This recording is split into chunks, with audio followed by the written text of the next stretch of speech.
Buenas noches, somos el grupo uno y vamos a presentar el tema de medidas estadísticas en epidemiología. Para empezar, hay que saber que ese tema es muy importante en nuestra carrera, que es medicina veterinaria, porque nos va a permitir usar los datos de salud animal para tomar decisiones informadas. Nos ayuda a entender cómo se comportan las enfermedades de poblaciones animales. Para eso usamos herramientas estadísticas que nos permiten medir cuán común es una enfermedad, su frecuencia, evaluar la efectividad de una prueba diagnóstica, comparar riesgos entre animales expuestos y no expuestos, estimar la confiabilidad de los resultados. Y bueno, estas medidas son claves para prevenir, controlar y tomar decisiones basadas en datos tanto en campo como en laboratorio. Empezaremos con el punto 8.1, que es medidas de frecuencia, prevalencia e incidencia acumulada. Iniciamos con ¿qué estamos midiendo en epidemiología? Las medidas de frecuencia son como una forma de cuantificar la presencia de una enfermedad en un grupo de animales. Nos ayuda a responder preguntas como ¿cuántos animales están enfermos? ¿Cuántos se enfermaron durante cierto tiempo? ¿Y qué tan común es una enfermedad? Son herramientas básicas que nos dan una idea clara de la magnitud de un problema de salud animal. Seguimos con la prevalencia. ¿Cuántos animales están enfermos ahora? La prevalencia nos indica cuántos animales están enfermos en un momento determinado, sin importar desde cuándo. Se calcula dividiendo los casos existentes entre el total de animales observados. Bueno, es una proporción de animales enfermos en un momento determinado, incluye tanto casos nuevos como antiguos. Su fórmula es casos existentes sobre población total por 100. Tenemos un ejemplo. En una granja con 200 cerdos, 40 tienen problemas respiratorios crónicos. Como resultado tendríamos el 20%, ya que sería 40 entre 200 por 100. Luego pasamos a lo que es incidencia acumulada. ¿Cuántos se enfermaron en un periodo? La incidencia acumulada, en cambio, nos va a decir cuántos animales nuevos se enferman durante un periodo de tiempo. Solo contamos a los animales que estaban sanos al inicio. Mide los casos nuevos que aparecen en un tiempo definido. La fórmula de la incidencia acumulada es casos nuevos sobre población en riesgo al inicio por 100. Tenemos un ejemplo. Si yo tengo 150 terneros sanos al comenzar el invierno y 30 desarrollan neumonía en 3 meses, la incidencia acumulada va a ser del 20%. ¿Cómo calculamos esto? Seguimos la fórmula que es 30 entre 150, entre 150 por 100, que nos daría un 20%. Vamos a hacer una comparación entre la prevalencia y la incidencia acumulada. Tenemos que saber que ambas son medidas importantes y útiles, pero nos van a dar información distinta. Tenemos aquí las diferencias. La prevalencia, ¿qué mide? Casos existentes, a diferencia de la incidencia acumulada, que solo va a medir casos nuevos. La prevalencia mide en un momento determinado, mientras que la incidencia acumulada va a medir durante un periodo. La prevalencia va a incluir casos nuevos y antiguos, mientras que la incidencia acumulada va a medir solo casos nuevos. La prevalencia es útil para enfermedades crónicas, pero la incidencia acumulada es solo útil para enfermedades agudas. Por último, del punto 8.1, ¿por qué son útiles estas medidas para un médico veterinario o zootecnista? En la práctica veterinaria, estas medidas nos van a ayudar a permitir priorizar enfermedades en programas de control, van a ayudarnos a evaluar el impacto de intervenciones como vacunas o manejo, va a servir para tomar decisiones clínicas y de manejo poblacional. Un ejemplo es si en un refugio canino aumenta la incidencia de moquillo, eso puede indicar que hay un problema con la inmunización o el manejo sanitario. Pasando con el tema 8.2, que son pruebas diagnósticas, sensibilidad, especificidad, valor predictivo positivo y valor predictivo negativo. Siguiente. Eh, para empezar, tenemos sensibilidad, que mide qué tan buena es una prueba para detectar a los enfermos. Es decir, de todas las personas que si tienen una enfermedad, la pregunta sería ¿cuántas salen positivas? Como ejemplo, podríamos decir de que si hay 100 personas enfermas y la prueba detecta unas 90 personas, en sí tendría que ser un 90% de sensibilidad. Esta es útil cuando no queremos dejar pasar ningún enfermo, como enfermedades graves, VIH, tuberculosis y entre otras. Como ejemplo tenemos, nos imaginamos que una prueba de detectar brucelosis bovina, de 100 vacas que tenemos realmente están enfermas. La prueba detecta que solamente tenemos 95, lo que significaría que el 95% de sensibilidad. En enfermedades zoonóticas como la brucelosis necesitábamos pruebas altamente de sensibilidad para no dejar animales enfermos, porque llegarían a contagiar humanos o podrían llegar a contagiarse entre sí. Siguiente. Con la especificidad, esta mide qué tan buena es la prueba para detectar a los animales sanos o a las personas sanas. Es decir, de todas las personas que no tienen la enfermedad, la pregunta sería acá, ¿cuántas salen negativas? Como ejemplo, tenemos a 100 personas sanas y la prueba da negativa en 95, o sea que tiene un 95 de especificidad. Es importante cuando no queremos preocupar innecesariamente a personas sanas como pruebas de cáncer.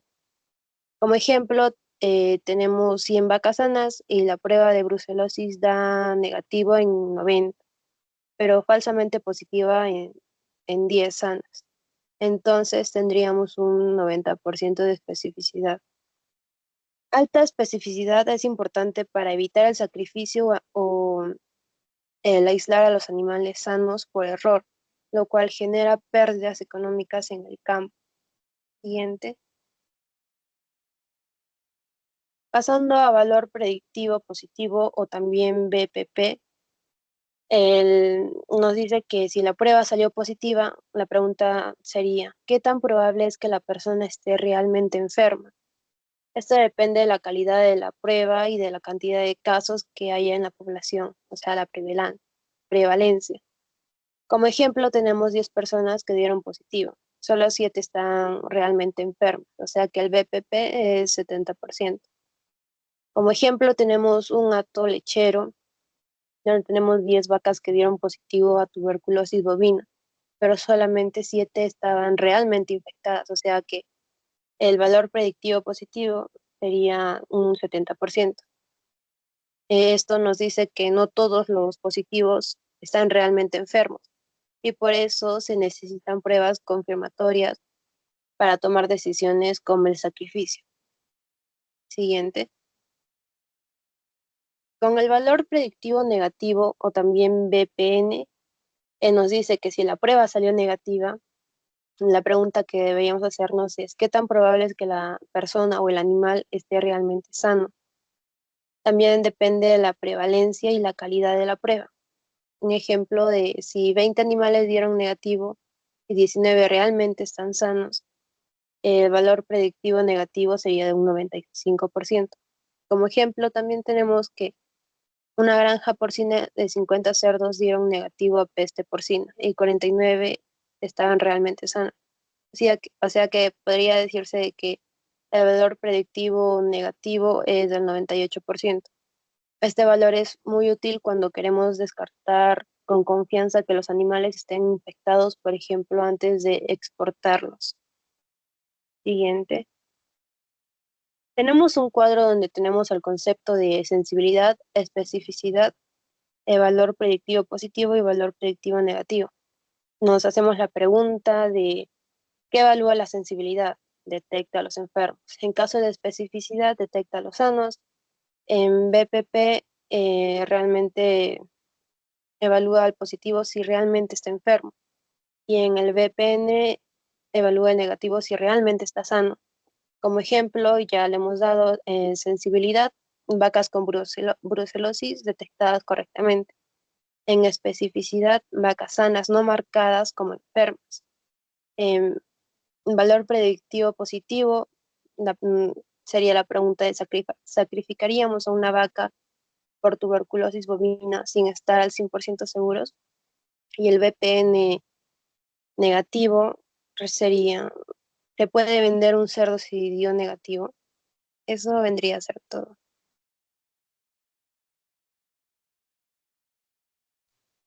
Eh, bueno, Buenas tardes, yo voy a exponer lo que es el 8.3, que es el cálculo de medidas de riesgo en riesgo relativo y o DDS ratio, ¿no? Que en este caso nos van a ser muy útiles en estudios donde queremos saber si va a ser un factor realmente asociado a una enfermedad, ¿no? Primeramente tenemos el riesgo relativo. En este caso va a ser cuando comparamos dos grupos, ¿no? Y uno está expuesto a un factor de riesgo y otro no expuesto. Ahora vamos a usar estas medidas para ver cuán fuerte es la relación entre ese factor y la realidad. El riesgo relativo se va a usar principalmente en estudios prospectivos, ¿no? Donde, como se ha dicho, se observan en dos grupos. En cada grupo se va a calcular el riesgo dividiendo el número de animales que se enferman entre el total del grupo. Y luego se van a comparar ambos riesgos.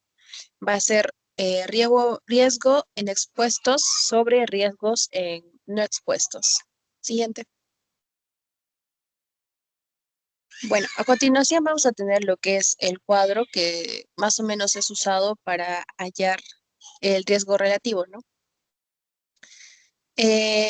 Para explicar esto, vamos a dividir el riesgo del grupo expuesto entre el riesgo del grupo no expuesto.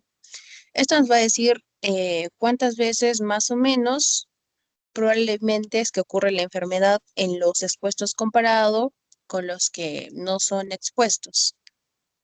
¿No? Ahora, para entender esto es que el grupo expuesto se va a dividir entre los enfermos entre total de expuestos, que es A sobre A más C, y en el grupo no expuesto o no se presenta, va a ser los enfermos entre el total de no expuestos, que sería B sobre B más D.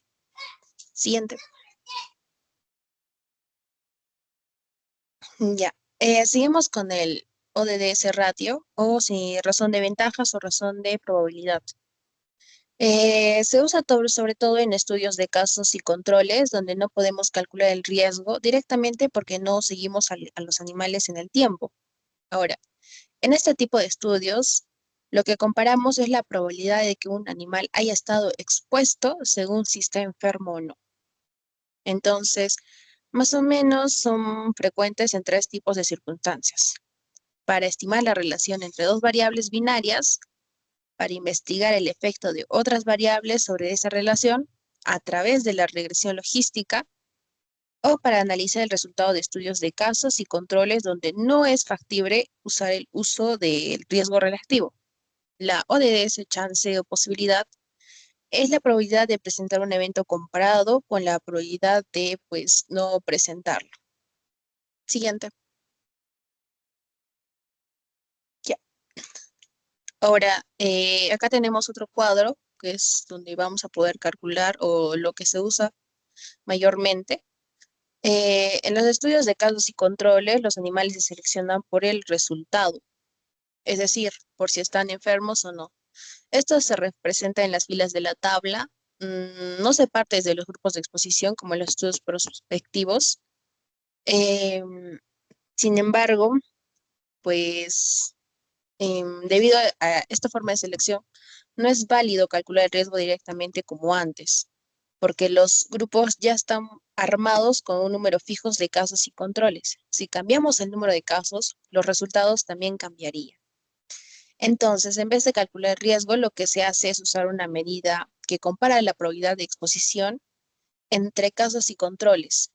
Eso sería el ODS o ratio o razón de ventajas. Y lo mejor del ORET es que si se puede usar en cualquier tipo de estudio, como el transversal, prospectivo o el retrospectivo, ¿no?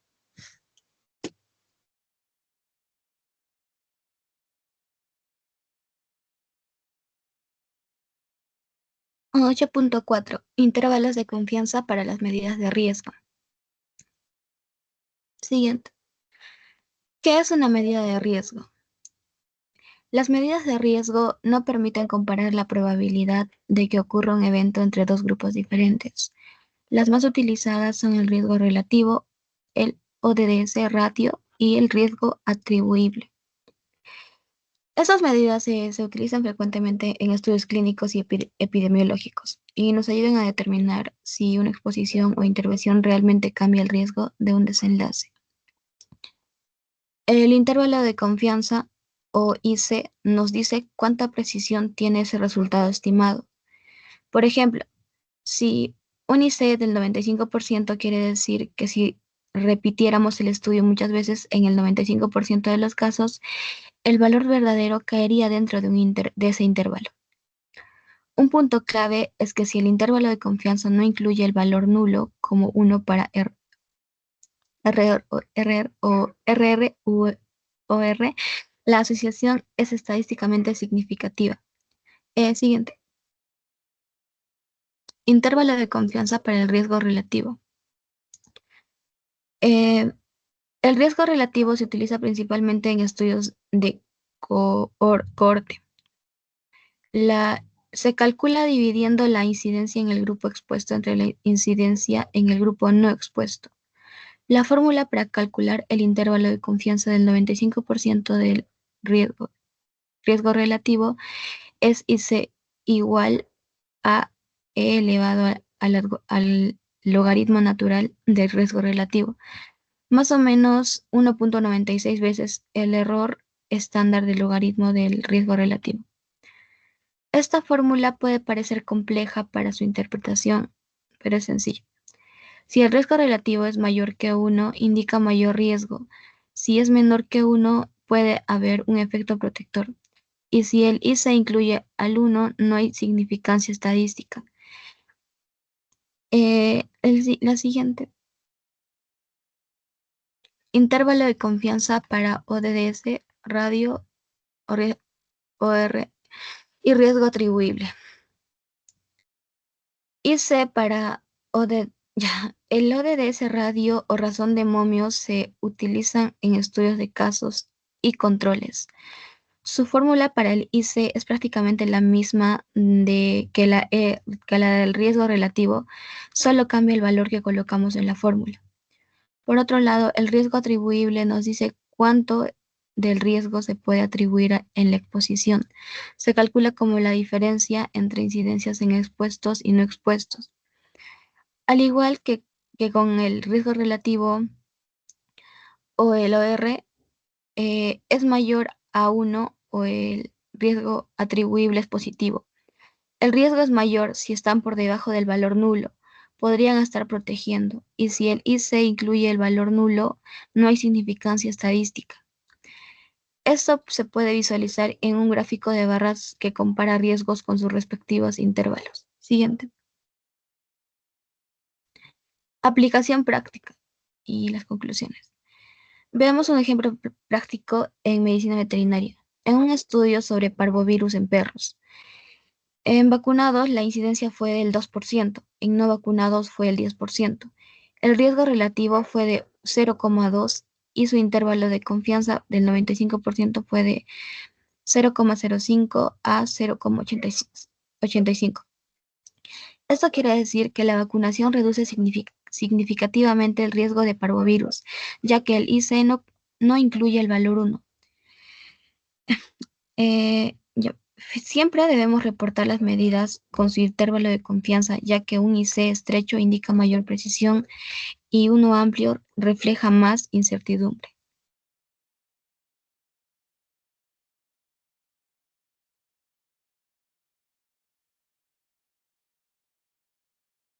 Bueno, continuando con el tema, ah, finalizando tenemos a los ejercicios de aplicación de cada uno de los temas anteriormente hablados. Comenzamos con la prevalencia e incidencia acumulada. En este ejercicio nos dice que en una clínica veterinaria se revisaron 100 perros, el cuales se encontró que en 20 perros ya tenían sarna. Un mes después, 10 perros nuevos desarrollaron sarna entre los 80 que inicialmente estaban sanos. Y bueno, en el desarrollo vamos a querer encontrar la prevalencia inicial y la incidencia acumulada después del mes. Comenzamos con la prevalencia, el cual la prevalencia, ya anteriormente mencionada, mide cuántos animales van a tener la enfermedad en un momento específico. Y su fórmula va a ser de la prevalencia es igual al número de casos existentes sobre el total de animales evaluados y todo multiplicado por 100. Esta fórmula se reemplaza con los datos ya obtenidos, el cual nos da el enunciado, el cual nos queda como la prevalencia es igual a 20 sobre 100, todo multiplicado por 100, lo cual nos da el resultado del 20%. Entonces podemos decir que la prevalencia de sarna en ese momento fue del 20%. Luego tenemos la incidencia acumulada, cual es el que mide los casos nuevos de enfermedad que aparecen en un periodo determinado entre los animales que estaban ya sanos al inicio.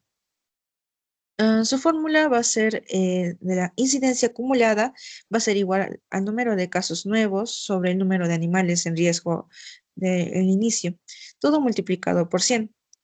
Al reemplazar los datos, obtenemos que la incidencia es igual al 10 sobre 80, todo multiplicado por 100, el cual nos va a dar un resultado del 12.5%.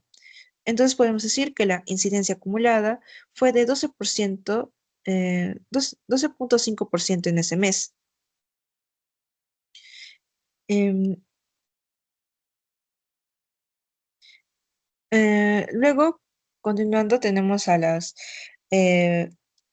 pruebas diagnósticas.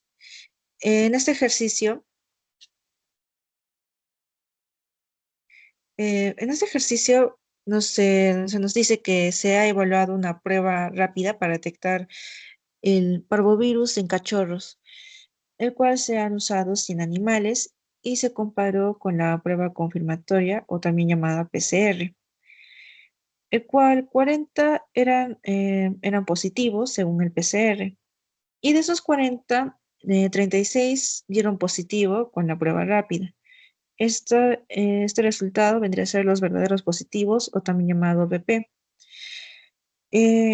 Y 10 animales sanos dieron positivo, que estos vendrían a ser los falsos positivos o también llamados FP. Entonces vamos a calcular en 4, los cuales son sensibilidad, especificidad, el valor predictivo positivo o también llamado BPP y el valor predictivo negativo o también llamado BPN. Bueno, estos datos obtenidos se les ubica en una tabla, el cual se puede observar en la diapositiva y procedemos con la resolución. Empezamos con la sensibilidad, que es la capacidad, nos da el resultado de la capacidad de detectar a los enfermos, animales enfermos, en este caso. Por lo tanto, la fórmula vendría a ser la sensibilidad, que es igual al BP sobre BP más FN. También recordando que BP es los verdaderos positivos y falsos positivos es FP. Bueno, estos se reemplazan con los datos ubicados en la tabla, el cual vendría a ser 36 sobre 36 más 4. Esto nos da resultado como 36 sobre 40, el cual nos da finalmente a 0.9. Pero nosotros queremos el resultado en por ciento, por lo tanto se le va a multiplicar por 100 y nos dará el 90%. Luego lo mismo sucederá con la especificidad, el cual la fórmula vendría a ser parecido a la sensibilidad, solo que en este caso se utilizarán BN, el cual se va a dividir sobre BN más FP.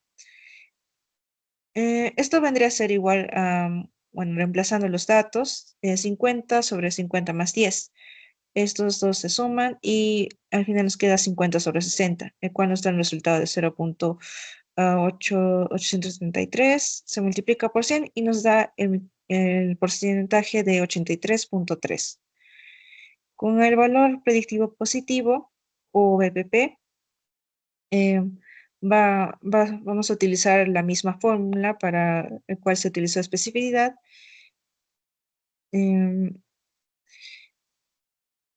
Y bueno, se le va a reemplazar los datos obteniendo 36 sobre 36 más 10, el cual nos va a dar la fracción de 36 sobre 46. Eh, Nos dará el resultado de 0.783, el cual multiplicamos por 100 y nos da 78.3%. En el caso de, por último, tenemos al valor predictivo negativo, o también llamado BPN, el cual la fórmula va a ser Bn sobre Bn más Fn. Se reemplazan con los datos, dándonos 50 sobre 50 más 4, la fracción de 50 sobre 53, el cual nos da el resultado de 0.926, el cual finalmente se multiplicará por 100 y nos da el porcentaje de 92.6%. Cambio. Luego tendremos el ejercicio de riesgo relativo y odds ratio, el cual nos dice que en una granja se estudió el consumo de agua contaminada, está relacionado con la diarrea en terneros, el cual obtenemos los siguientes datos, los cuales están ubicados en la tabla. Em, los animales que consumieron el agua contaminada, eh, de los del total de 50, 30 enfermaron y 20 estuvieron sanos. En el caso de los animales que consumieron agua limpia, eh, de los 50 enfermaron 10 y estuvieron sanos 40. Entonces, con estos datos vamos a seguir desarrollando el riesgo relativo, o también en forma abreviada RR, y los odds ratio, o también en forma abreviada OR. Eh, bueno, empezamos con el riesgo relativo, el cual primero vamos a calcular los riesgos expuestos, el cual va a ser reemplazándolo con los datos. Vamos a tener que es 30 sobre 50, nos va a dar que al final que los riesgos expuestos va a ser 0.6. En el caso de los riesgos no expuestos, el cual va a ser 10 sobre 50, nos va a dar igual a 0.2. Estos resultados del riesgo expuesto y no expuestos se van a reemplazar en la fórmula del riesgo relativo, el cual es la incidencia en expuestos, o también riesgo en expuestos, sobre los riesgos no expuestos. Eh, entonces sería 0.6 sobre 0.2, el cual al final nos va a dar 3. Entonces, nosotros interpretamos que los terneros que bebieron el agua contaminada tienen 3 veces más riesgo de enfermar que los que bebieron agua limpia. En el caso de los odds de ratio, em, vamos a tener a los odds expuestos y los odds no expuestos. En el caso de los odds expuestos, reemplazándolo con los datos de la tabla, tenemos que 30 sobre 20 va a ser igual a 1.5. En el caso de los no expuestos, va a ser 10 sobre 40 igual a 0.25. Estos dos datos también se van a reemplazar en la fórmula para los odds de ratio, el cual va a ser el valor de los odds expuestos y no expuestos sobre los no expuestos. Nos va a dar el siguiente resultado, el cual es, bueno, 1.5 sobre 0.25 es igual a 6. Entonces, nosotros interpretamos que los terneros expuestos al agua contaminada tienen 6 veces más probabilidad de enfermar que los no expuestos. Siguiente. Y por último tenemos al ejercicio del nivel de confianza, el cual nos dice que en un estudio el R de contraer el leptospirosis al tener contacto con la orina de ratas fue de 2.5. con un intervalo de confianza del 95% de 1.2 a 5.4. Bueno, eh, en este estudio, el riesgo relativo mm, de 2.25 va a indicar que los animales sobre las personas expuestos a la orina de ratas tienen más riesgo, tienes 2.5 veces más riesgo de contraer leptospirosis de los que no están expuestos. Y bueno, en el caso del intervalo de confianza, que va a ser según eh, el enunciado, dice que es un 95%. Entonces es donde se va a encontrar el valor real del RR en la población, o lo que quiere decir que es con un 95% de certeza, el cual va a estar entre un rango de 1.2 a 5.4. Por lo tanto, si el IC incluye el valor de 1, no hay diferencia estadísticamente significativa, por lo puede o no haber asociación. Y si el IC no incluye el 1, sí hay diferencia significativa. Y bueno, en este caso, como el IC va de 1.2 a 5.4, no va a incluir el 1. Entonces, lo que podemos interpretar que el resultado es estadísticamente significativo. Eh, mm, Siguiente. Y bueno, eso sería todo. Gracias.